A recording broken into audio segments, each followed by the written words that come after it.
Shriram express news, आपली बातमी आपला आवाज।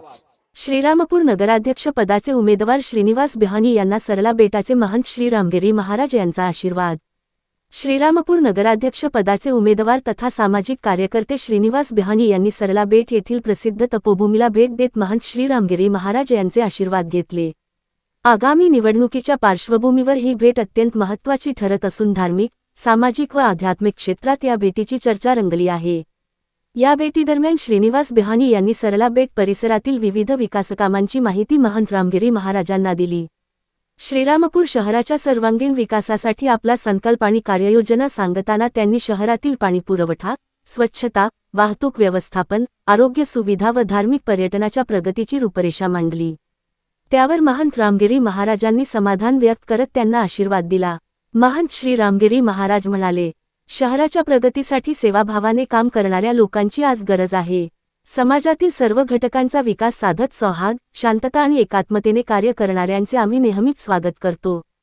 श्रीनिवास बिहाणी यांना भविष्यातील कार्यासाठी आमचे आशीर्वाद आहेत। श्रीनिवास बिहाणी यांनी सांगितले की, महंतांचा आशीर्वाद मिळणे ही माझ्यासाठी मोठी ताकद आहे। श्रीरामपूर शहराच्या विकासासाठी आध्यात्मिक शक्ती आणि समाजाचा विश्वास हीच खरी प्रेरणा आहे। शहराचे सौंदर्य, सांस्कृतिक वारसा आणि धार्मिक पर्यटन वाढीसाठी आम्ही आग्रही राहू। याप्रसंगी श्रीरामपूर शहरातील नगराध्यक्ष पदाचे उमेदवार श्रीनिवास बिहाणी, भारतीय जनता पार्टीचे तालुका अध्यक्ष बाबासाहेब चिडे, दत्तात्रय ढालपे, जितेंद्र छाजेड, शशिकांत रासकर, जयतेंद्र पवार यांसह विविध सामाजिक संस्था, स्थानिक ग्रामस्थ तसेच युवा कार्यकर्ते उपस्थित होते। सरला बेट परिसरात झालेल्या या भेटीने शहरातील धार्मिक आणि राजकीय वातावरणात विशेष उत्सुकता निर्माण झाली असून नगराध्यक्ष निवडणुकीच्या दृष्टीने ही भेट महत्त्वपूर्ण मानली जात आहे।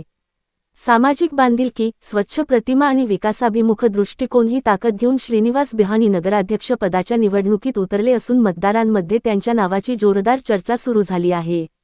याविषयी श्रीराम एक्सप्रेस न्यूज वाहिनीने घेतलेला आढावा।